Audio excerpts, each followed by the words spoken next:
Gologov. Vamos a dar comienzo a esta jornada Julio Cortázar. Yo soy Silvana López y quiero especialmente agradecer a la gente del Malva, a Magdalena, a Lucía, a toda la gente que ha hecho posible que esto se realizara hoy, y también a las chicas que me acompañan, que son María Claudia Osubo, Denise Pascuso y Laura Rotundo, que junto con Roberto Ferro nos han acompañado a organizar estas jornadas. Y es cierto, no lo consultamos mucho a Noé porque el instituto es un hervidero y hay que hacer muchas cosas. Así que bueno, ahora vamos a escuchar a Mario Gologov, que es poeta, narrador, crítico, es profesor consulto en la Universidad Nacional de La Plata y profesor titular de Literatura Argentina en la Facultad de Humanidades y Ciencias de la Educación de dicha universidad.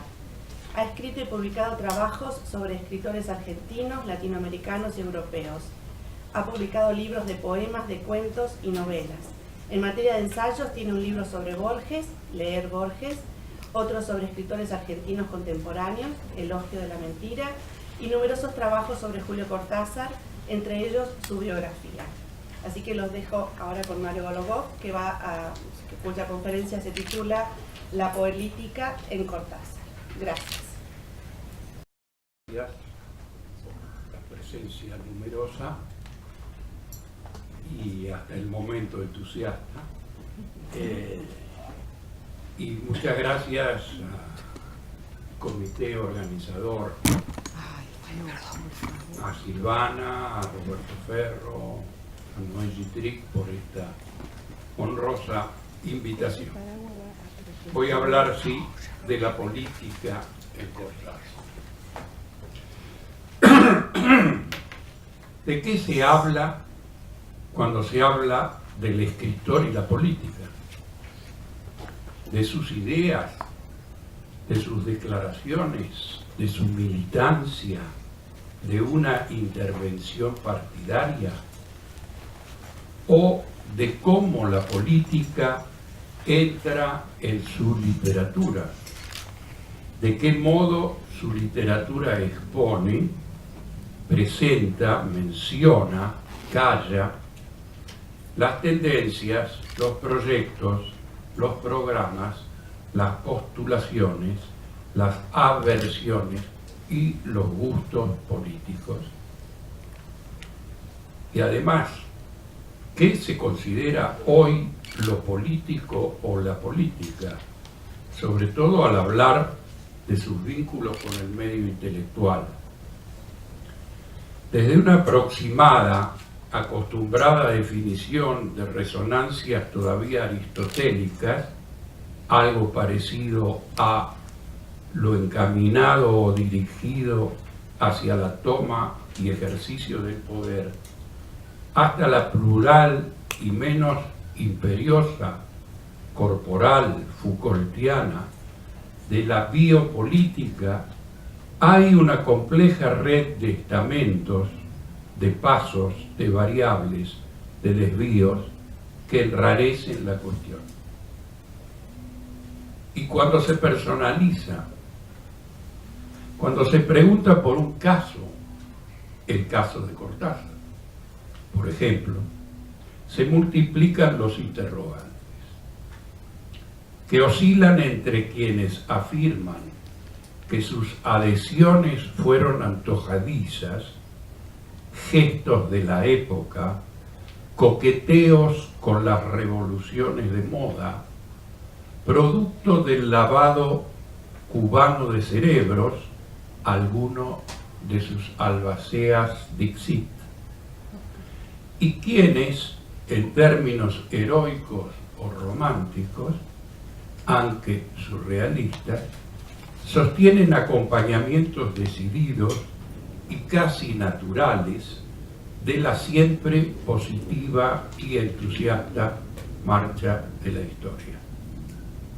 Sus reflexiones escritas, pero sobre todo sus textos de ficción, de creación, en su necesidad, en su autenticidad, en su irreductibilidad, muestran algo bastante distinto, que escapa a esas tenazas afanosas siempre de atrapar el pensamiento y la vida del artista. Pareciera, en el caso de Cortázar, que sus inclinaciones políticas fueron fruto, más que nada, de un desgarramiento que atravesó desde temprano su vida entera. ¿Qué habría sido entonces la política para él? Quizá una de las formas o de los medios o de los instrumentos para insertarse en lo real. ¿Y acaso el otro fuera el lenguaje? ¿O ambos a la vez, política y lenguaje, formaron uno? Cortázar fue atraído desde joven por la política. Ello hace que aparezca como débil e improbable la teoría puesta en circulación por amigos o ex amigos de otras épocas y aún alentada por algunas declaraciones del mismo, de la existencia de dos Cortázar. Uno primero, inocente y juvenil, dedicado a lo fantástico, colocado de espaldas a la realidad que lo rodeaba, y otro sobrevenido después de la Revolución Cubana, politizado y ardiente de una literatura testimonial, denunciatoria, solidaria con la revolución.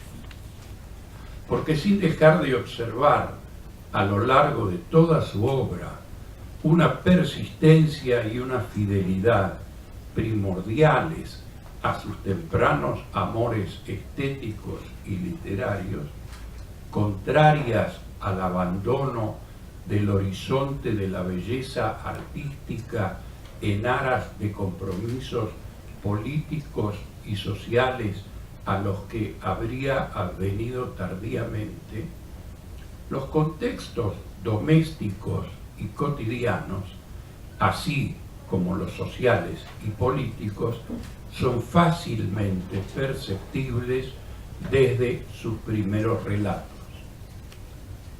Y sin que ellos, y he aquí una de sus grandes singularidades, dejen de ser fantásticos.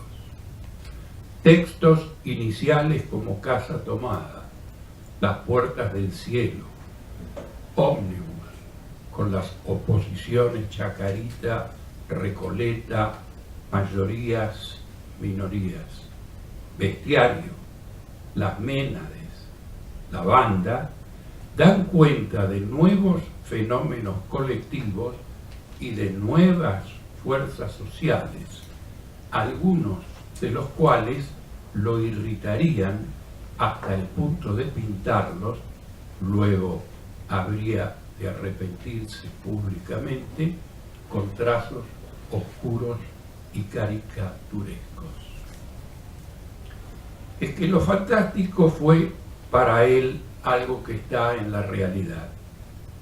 Una inquietud que surge, como lo asentó varias veces, en un plano que yo clasificaría de ordinario, en los intersticios de la realidad. Y que una mirada educada por el racionalismo, cito, por el optimismo filosófico y científico del siglo XVIII, no nos permitiría ver. Él cree ver y mentar la realidad, nada más que la realidad, pero una verdadera y completa realidad. Por eso, cada vez que habla del realismo, le añade un adjetivo: ingenuo, falso, etc. Cortázar, por primera vez en la literatura rioplatense, y tal vez también de otros lares, hace partir lo fantástico de situaciones domésticas, cotidianas, juzgadas normales, corrientes. va brotando casi imperceptiblemente, subrepticiamente, de aquellos intersticios y termina abarcándolo todo. Son algunos ejemplos los antes mencionados, así como Cartas de mamá, Las babas del diablo, Autopista del Sur, relatos como los muy políticos, que nunca dejan de ser fantásticos, Alguien que anda por ahí, Apocalipsis en Solentiname, Graffiti y otros en los que el paso de nivel es apenas visible. Reconocido, pues, que los contextos cotidianos, domésticos y también sociales y políticos fueron preocupación permanente de su vida y estuvieron siempre presentes en su literatura, lo que se destaca es que la mirada fue cambiando de signo. Es probable que tal fenómeno haya comenzado íntimamente antes de partir de la Argentina, o se haya producido cuando, como él declaraba, sintió esa especie de descubrimiento del prójimo.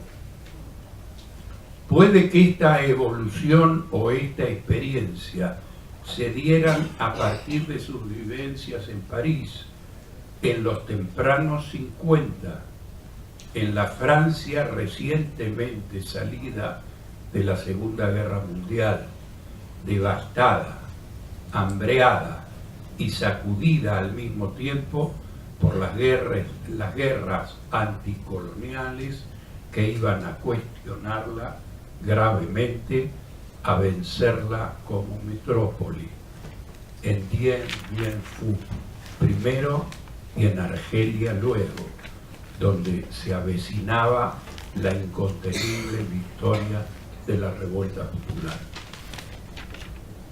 Es decir, le tocaba vivir en un país atravesado por todo tipo de conflictos y muy diferente al que había imaginado y al que había dejado. A todo ello se sumaban movimientos semejantes en otras colonias europeas y también grandes cambios en América Latina a los que él estaba muy atento. Aquellos años representaron un momento de intenso viraje emotivo e intelectual. Sus inquietudes por comprender esa nueva realidad, harto distinta a la que había conocido en la Argentina, aún bajo el peronismo, con el cual en aquel momento no simpatizaba, se manifestaban en comentarios privados, en cartas, en su conducta pública y en las tensiones por las que iba atravesando su concepción del papel de la literatura y de su propia escritura. Comenzaba así a concretarse la trama del exilio que crecería en su obra, fuera de lo anecdótico, del volver o no al país, del estar o no estar, el trasterramiento empezaba a figurar como depósito de espacios y también como lugar de reconstrucción personal con los recuerdos, las fantasías, los sueños y los textos.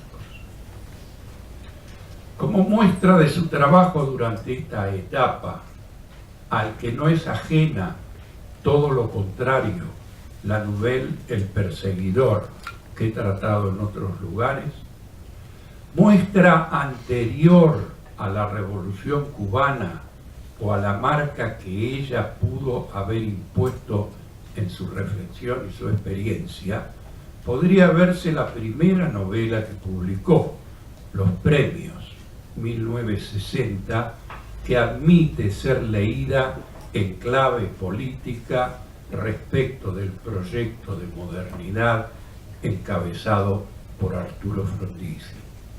de acuerdo con sus declaraciones, cartas y comentarios sobre el carácter representativo de esta novela, se trataría de una búsqueda más moral que estética, o que ponga por encima de los ideales estéticos y sin abandonarlos los contenidos éticos, que privilegie estos.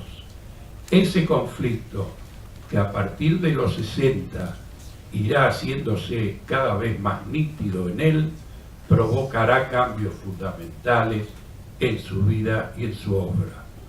Como fuere, se ve que su atracción por la política, por la sociedad, era muy fuerte desde antes de la Revolución Cubana y sus evoluciones. Y quizá se vea algo más interesante todavía: cómo va vinculando su escritura los modos de decir, la lengua, con un mundo exterior, social, político y sobre todo de valores. A lo largo de la década, las experiencias históricas, políticas, fueron numerosas y significativas. Titubeos, retrocesos, traiciones diversas a los programas votados, con el resultado de repetidas frustraciones de las masas populares y juveniles, fueron inclinando poco a poco y no obstante firmemente la balanza hacia soluciones cada vez más radicales. Los acontecimientos de los cuales muchos países latinoamericanos serían teatro son suficientemente mostrativos del estado de espíritu en el que entonces se vivía y también del clima, de la situación dentro de la cual tenía lugar la producción estética y literaria. Hasta cierto punto podría sostenerse que, por esos años, se destaca en el campo intelectual una característica latinoamericana bien específica, y es el hecho de que la inflexión política aparecía como el horizonte necesario de algunos caminos literarios, que la propia forma de ciertos comportamientos literarios condujo en muchos casos a la inmersión en lo político y social y no al revés. En nuestro país, una frase de David Viñas podría llegar a resumir esta conciencia: la literatura y la cultura argentinas, en su última y más profunda instancia, es asunto político. El engagement sartreano jugó su papel, aún indirecto, y más atrás las concepciones y el propio hacer de los surrealistas, tan presentes en Cortázar. Pero fue notable el fenómeno que se dio en generaciones jóvenes, la inmersión del poeta en su acto poético, en el universo mítico que sus textos no solamente querían representar, sino también crear, producir, llevó a otro tipo de participación física, corporal, de la cual los casos de Otto René Castillo en Guatemala, Leonel Rugama en Nicaragua, Javier Heró en Perú, Íbero Gutiérrez en Uruguay, Paco Urondo en la Argentina, con todas las diferencias de matices y de posicionamientos que puedan señalarse, constituyen testimonios fieles de la existencia de un fenómeno particular en materia de contactos entre literatura y política, de literatura y revolución. Después Tulio Alperín Dondi. Estas articulaciones están lejos de ser sencillas. Es indudable que el éxito de la literatura latinoamericana en torno a la década del 60 se vincula con la convicción, compartida tanto en el subcontinente como fuera de él, de que su tormentosa historia había entrado en una etapa resolutiva. Efectivamente, las especificidades aparecían un tanto confundidas y quizá también esa característica haya sido uno de los rasgos fuertes del momento. Subrayando aquellas, tal vez pocos intelectuales latinoamericanos encarnaran tan palmariamente como Julio Cortázar ese periodo de cambios. Algunas de las descripciones de dicha época parecen tenerlo como referencia subconsciente. Cito: en esos esperanzados años 60, escribe Oscar Terán, en que los tres faros rebeldes para los jóvenes norteamericanos son el poeta y anarquista utópico Paul Goodman, el sociólogo crítico del American Way of Life, Ray Mills, y el filósofo frankfurtiano Herbert Marcuse.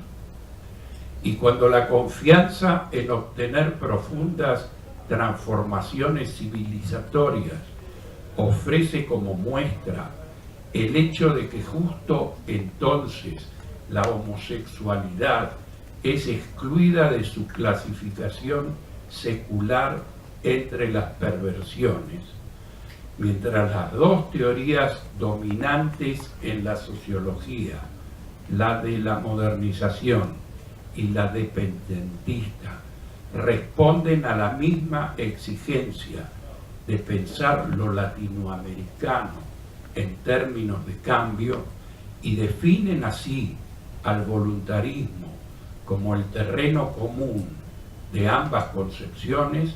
En esos años confiados a escala planetaria en la proximidad de cambios radicales en la Argentina, el optimismo de los 60s fue transferido, como en otras latitudes, predominantemente a la política. Aquí, como refuerzo de su argumentación, cita además Terán unas palabras de Oscar del Barco que acentúan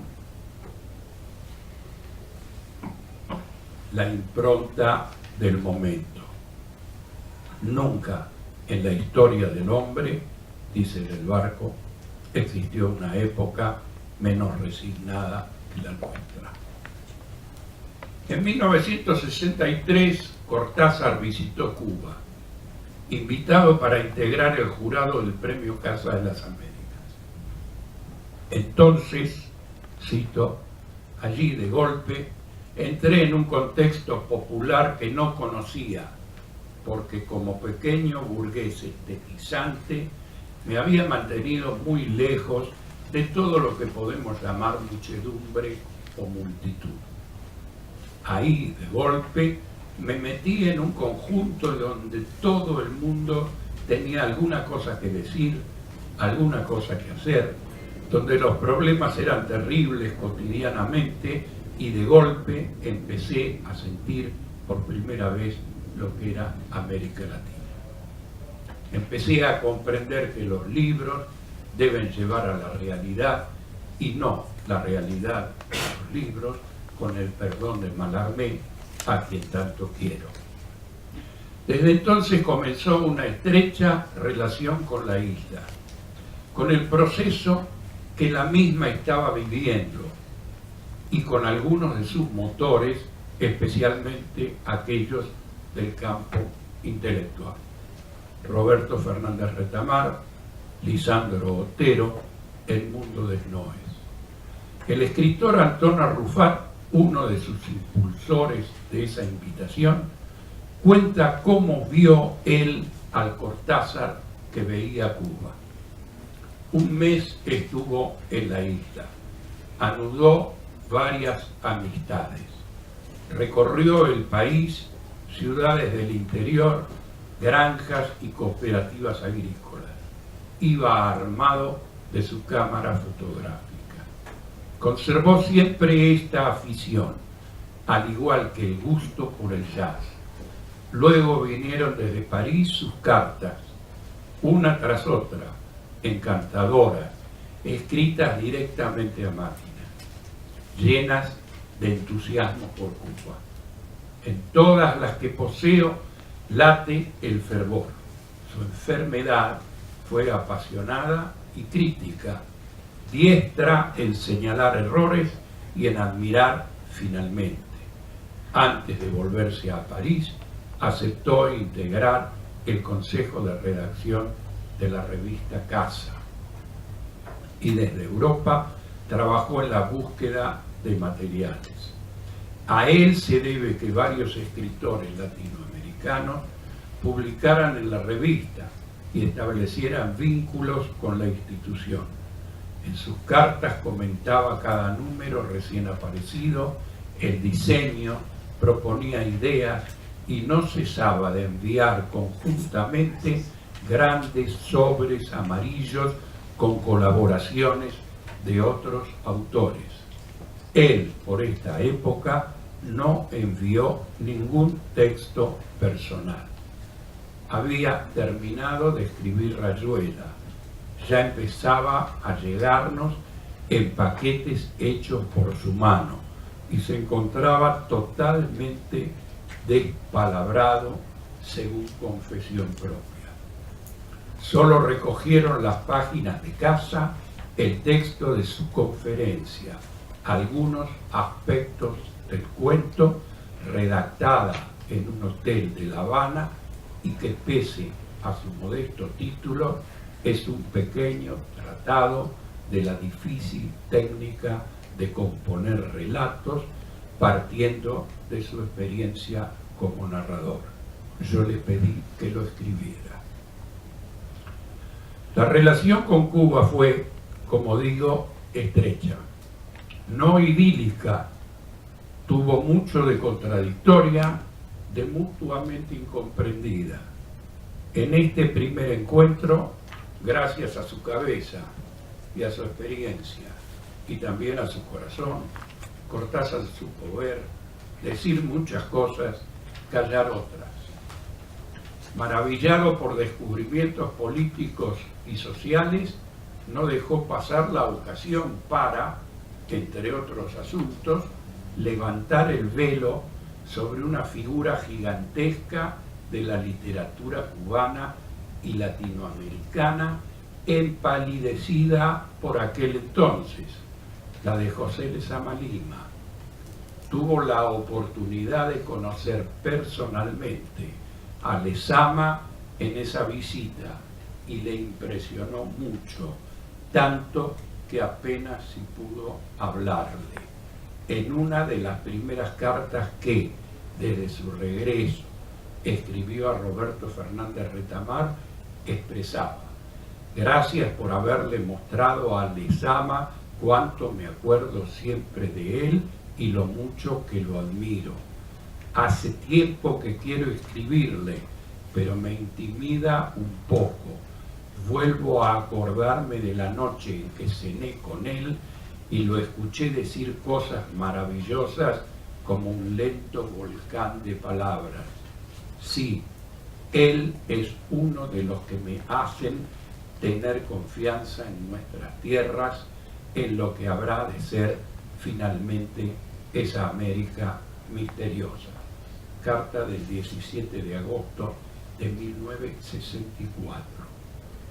En una carta a Lezama Lima, bien anterior, fechada en París el 5 de agosto de 1957, había formulado juicios críticos muy agudos sobre la obra del cubano, a quien, entre otras cosas, escribió: la terrible dificultad que plantean muchísimos poemas y muchísimas prosas suyas, el peligro incesante de perder el hilo conductor, de extraviarse, de entender mal o entender a medias, que es quizá peor, viene, me parece, de que usted no está nunca dispuesto a conceder nada, porque conceder significaría automáticamente renunciar a esa situación central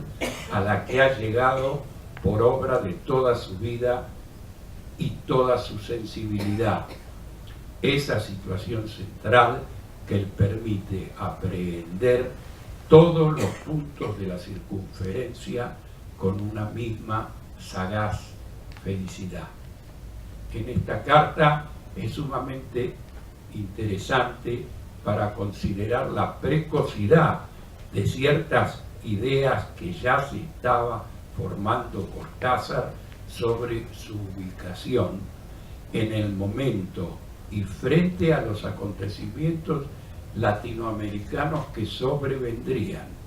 La carta, repito, es de 1957 y en ella afirma literalmente: en estas islas a veces terribles en que vivimos metidos los sudamericanos, pues la Argentina o México son tan insulares como su Cuba, a veces es necesario venir a vivir a Europa para descubrir por fin las voces hermanas. Desde aquí, poco a poco, América va siendo como una constelación, con luces que brillan y van formando el dibujo de la verdadera patria, mucho más grande y hermosa que la que vocifera el pasaporte. Las relaciones con la Revolución Cubana y la firmeza en el mantenimiento de sus propias posiciones no siempre fueron fáciles, como suele ocurrir en el transcurso de fenómenos históricos de tal magnitud. Y cuando gente de sensibilidad especial participa de una forma u otra en ellos, el tratamiento es delicado y problemático.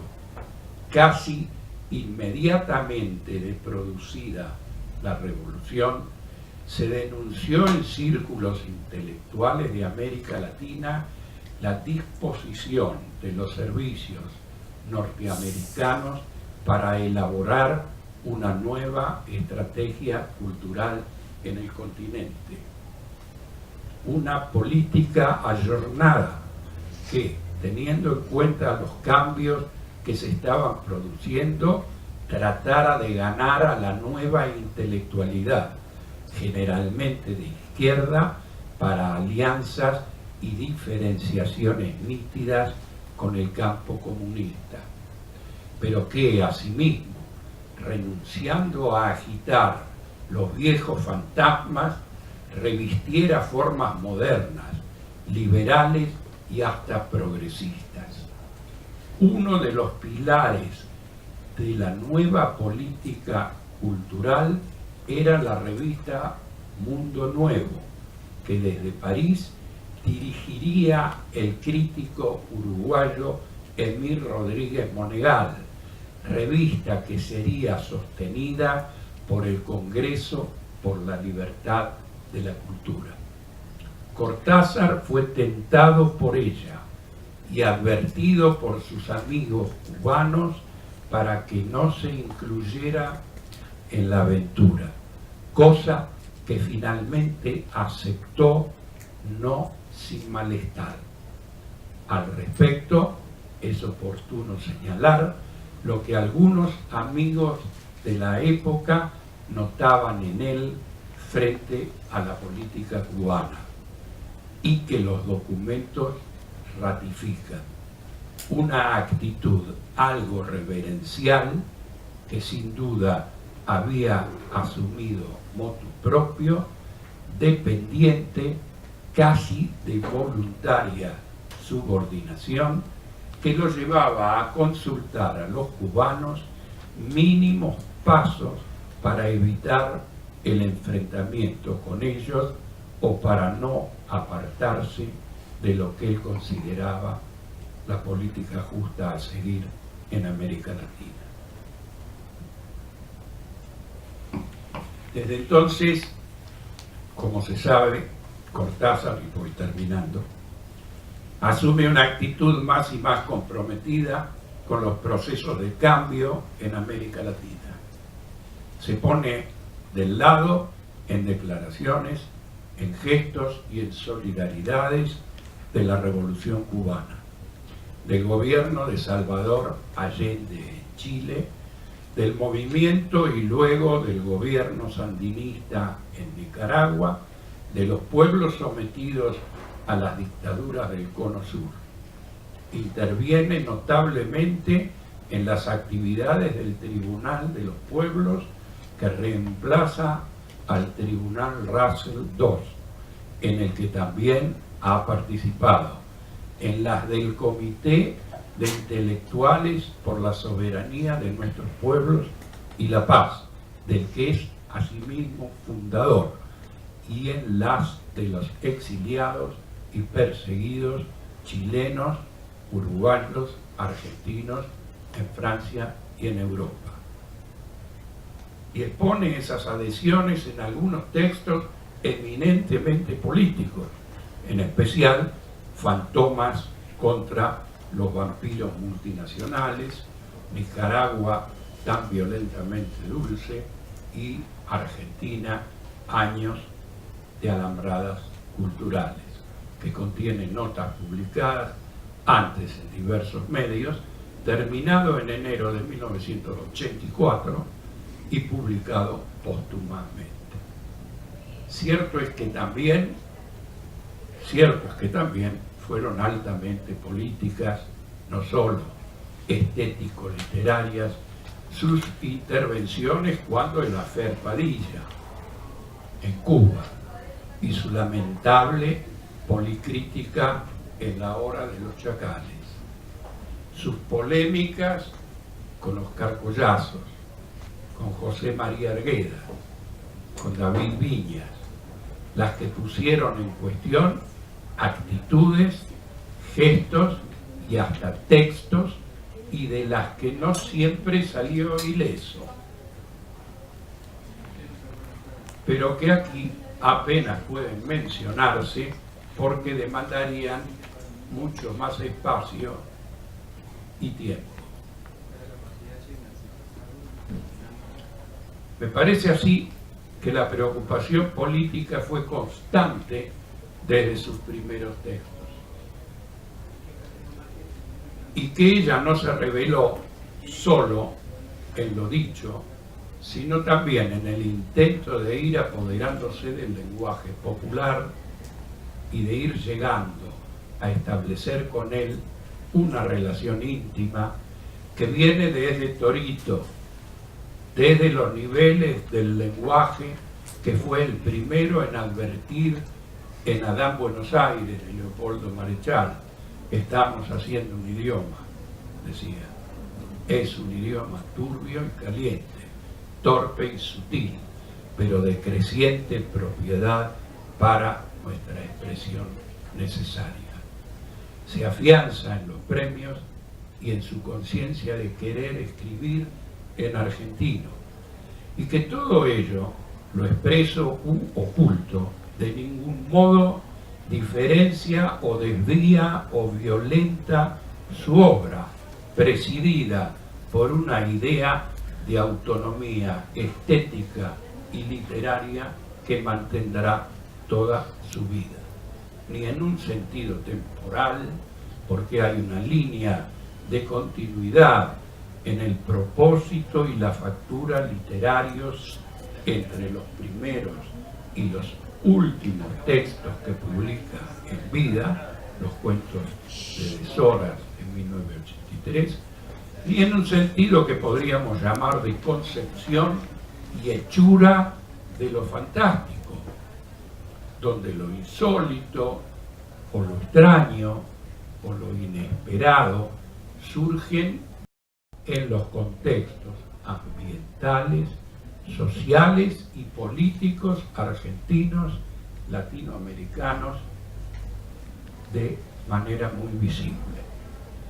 Lo que me ha llevado a sostener que una de sus mayores contribuciones literarias es haber producido piezas de literatura fantástica que vienen de lo que él llamaba realidad y que, a pesar de ello, nunca dejan de ser fantásticas, por lo que Cortázar habría obrado alterándola en la estructura misma del género que hizo de la inverosimilitud y de su alejamiento de la representación de lo real sus piedras fundamentales.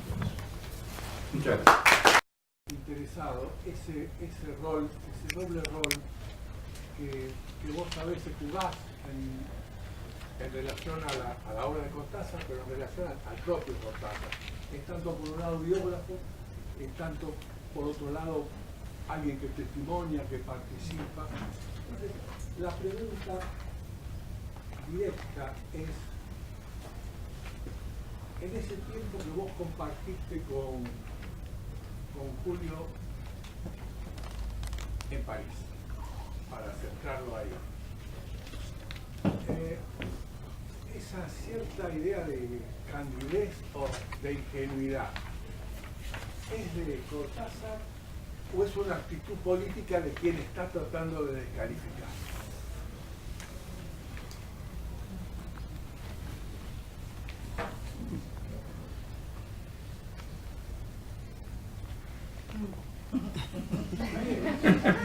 No te le va a hacer fácil. Ahí.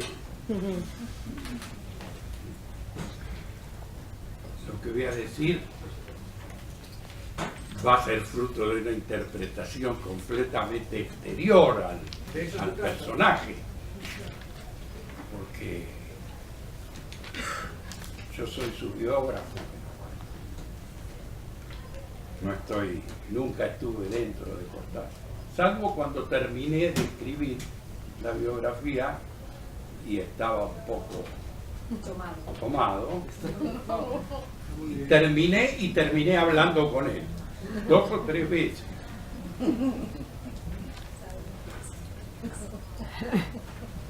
¿Cómo te lo cuento? No hablamos de esto, de este aspecto, justamente. Pero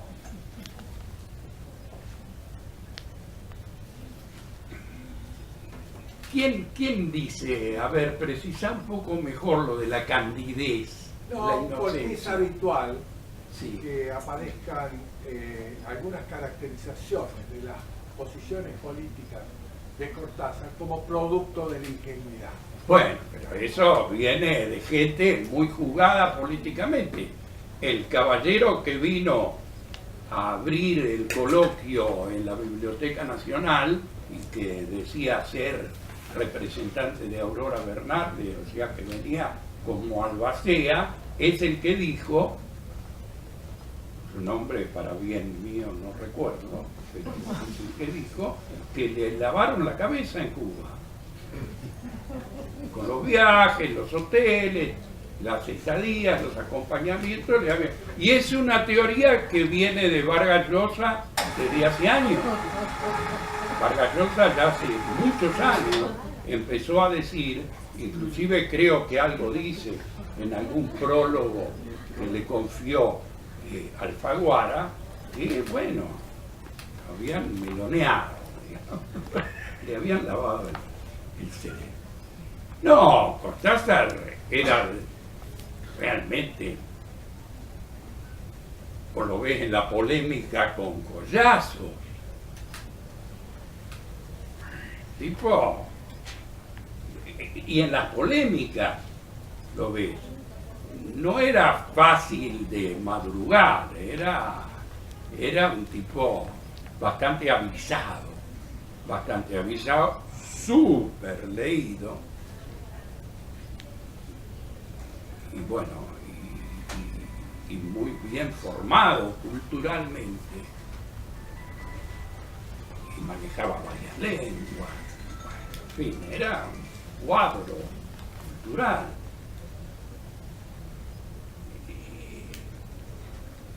Inocente no era, él era muy fiel y muy partidario. Él veía las cosas, y las cosas que le decían los amigos las creía. Cuando va Osvaldo Soriano, después de la Tricontinental, a decirle lo que estaban haciendo los cubanos en ese momento respecto de la dictadura argentina, Cortázar le dice: no echemos más leña al fuego.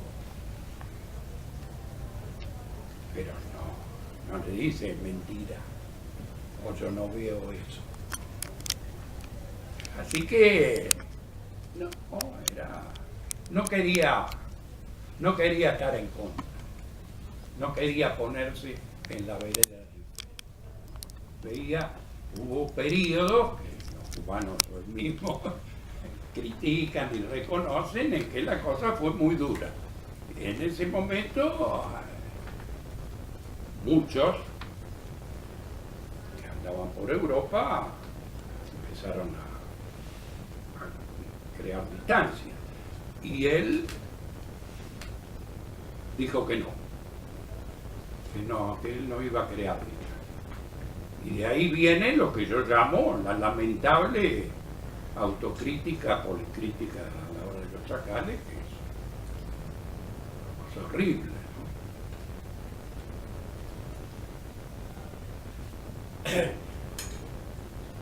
Gracias, Mario. No, digo, habría que considerar esto también desde el punto de vista de la conformación de la literatura argentina en el siglo XX. La preocupación por la relación literatura y política fue muy fuerte en los años del centenario.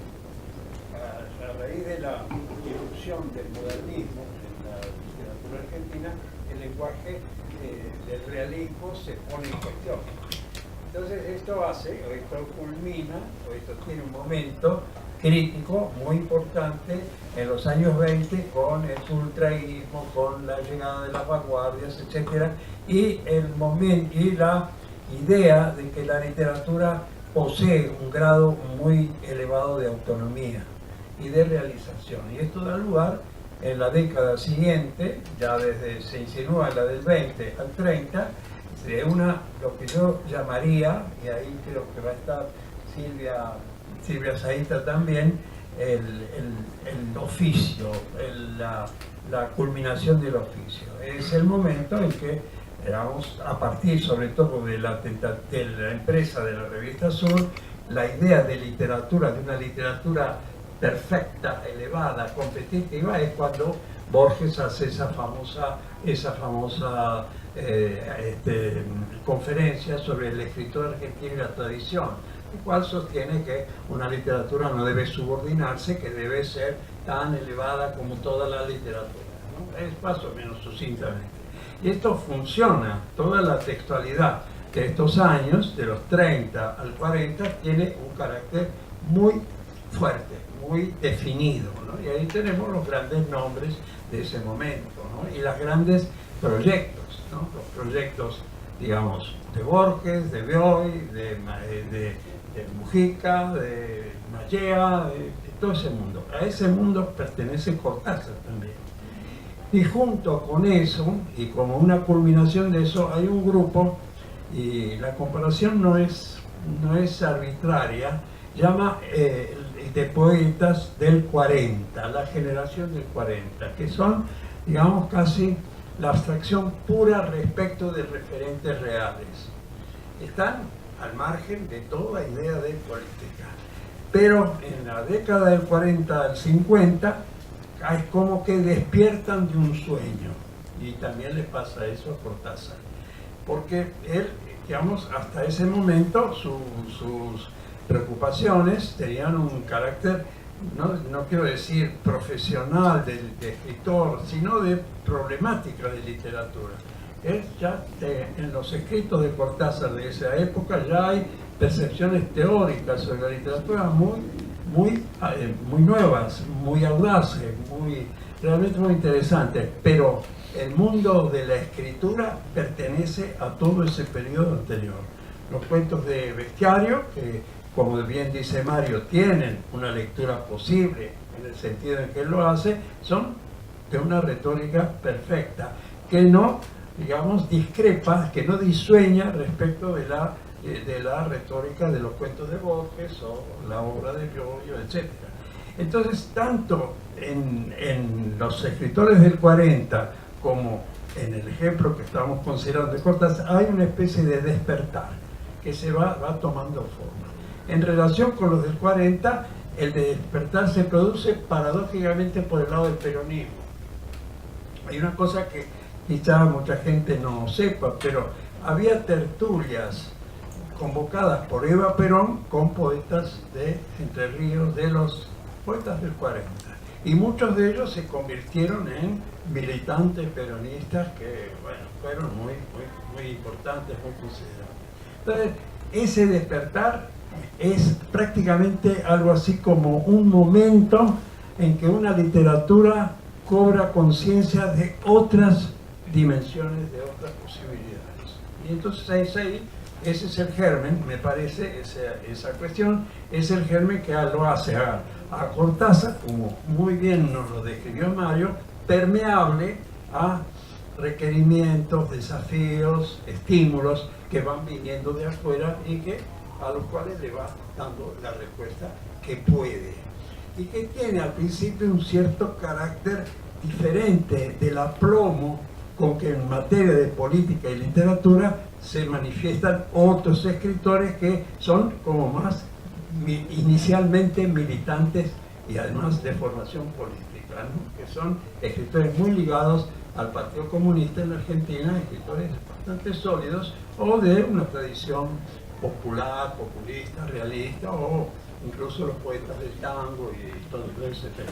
Así que, en fin, creo que es una manera de considerarlo en relación con un proceso y no solo como por una voluntad individual o personal, ¿no? Aparte de eso, la exposición de Mario ha sido muy ilustrativa y muy consistente. Yo agradezco mucho. Muchas gracias. Cortázar siempre distinguió dos exilios. Dos tipos de exilios. El que él en algún momento se sintió efectivamente exiliado de Argentina después de lo que pasó en Ezeiza, y el exilio intelectual que sufría el pueblo argentino, digamos, durante la dictadura militar, porque los medios no mostraban, no daban como una imagen real de lo que estaba pasando.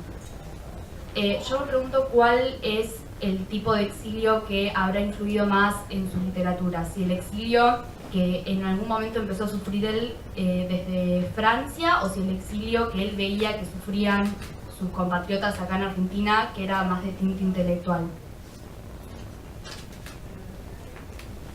Claro, lo que pasa es que el exilio de Cortázar es complejo, es doble, como vos decís, y quizá más, porque en realidad él se va a París porque como dice, toda su vida ha ido a vivir en París y tiene ganas de vivir en París y se va a París, se va en el 51.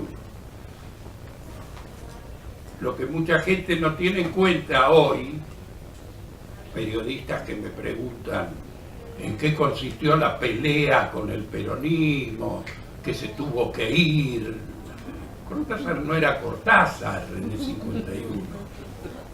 Así que el peronismo ni sabía de la existencia de Cortázar y no tuvo que hacerlo ir a ningún lado. Y él no se fue por el peronismo, además. Se fue porque ya ahí habría que también que interpretar, qué sé yo, por qué se fue. Se fue porque estaba formado en la cultura francesa también, porque había leído casi primero a la madre, le había leído a los franceses,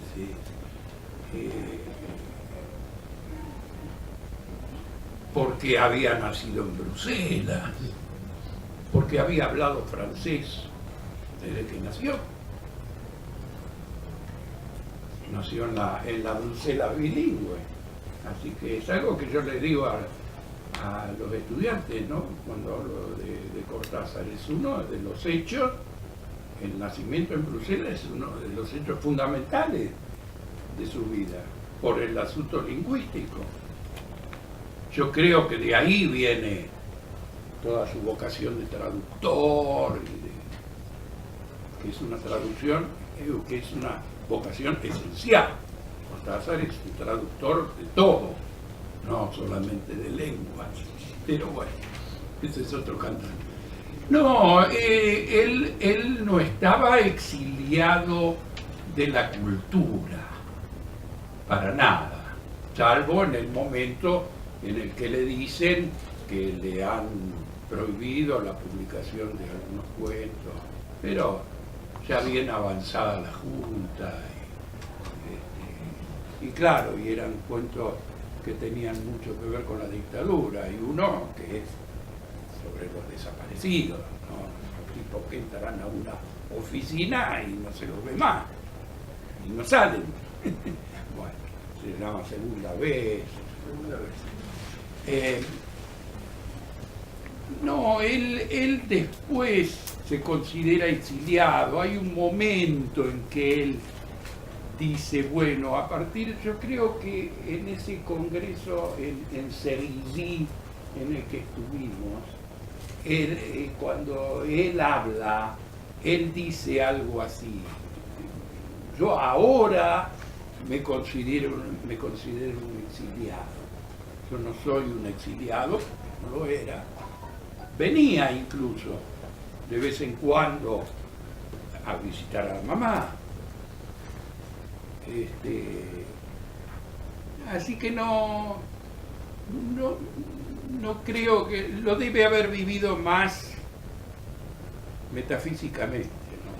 Más profundamente, pero más como un exilio. Como un exilio fundamental. Mario, había que ir a París. Yo mismo fui en esos años a París. ¿Sabe por qué me fui? Claro, había que ir a París. En medio nuestro había que ir a París. Y es la capital cultural de... No había que razonar tanto. Teníamos ganas de ir a ese lugar. En ese lugar pasaba. No, bueno, pero él además a esas ganas le debe haber agregado pulsiones personales, ¿no? Yo también tenía ganas, pero no como él. Él además cómo recorre París, cómo se nutre de París. Rayuela, está muy alimentado por París, él quería mucho París, eran los dos sitios. Vos sabés que cuando él concibe Rayuela, la concibe, está en el cuaderno de acompañamiento, de navegación, ¿no? En el blog. La concibe como una superposición, incorporación de espacios de París y de la Argentina. Esa es una de las ideas que no está explicitada, pero centrales. Los dos espacios metidos, que vienen de un sueño, y él lo anota. Acabo de soñar que estaba en la casa de aquí, en el departamento del barrio latino, que alquilaban con Aurora en los primeros tiempos, antes, en la época antes del 60, digamos, y estoy en el departamento, que estaba en el cuarto, quinto piso, por escalera, y en la planta baja está Memé, que es su hermana, evidentemente en la casa de Banfield, tocando el piano. Es una de las primeras anotaciones de Cortázar. Y después hay una fantasía de hacer un puente en la novela, de la cual desiste él. Después dice, no, esto convertiría la novela en otra cosa, literatura fantástica, etc. Pero es que se haga un puente entre Buenos Aires y Mar. Esa cosa de la... Y en Rayuela están superpuestos los espacios y los tiempos. Y se ven en otro cielo que, también. Y en el otro cielo, en el cuento. Sí, claro, sí, hay muchas. Claro. Mismo el tablón del capítulo 41. Bueno, ahí queda la idea del tablón, sí. Ahora podemos seguir. Bueno, muchas gracias. Gracias, Mario.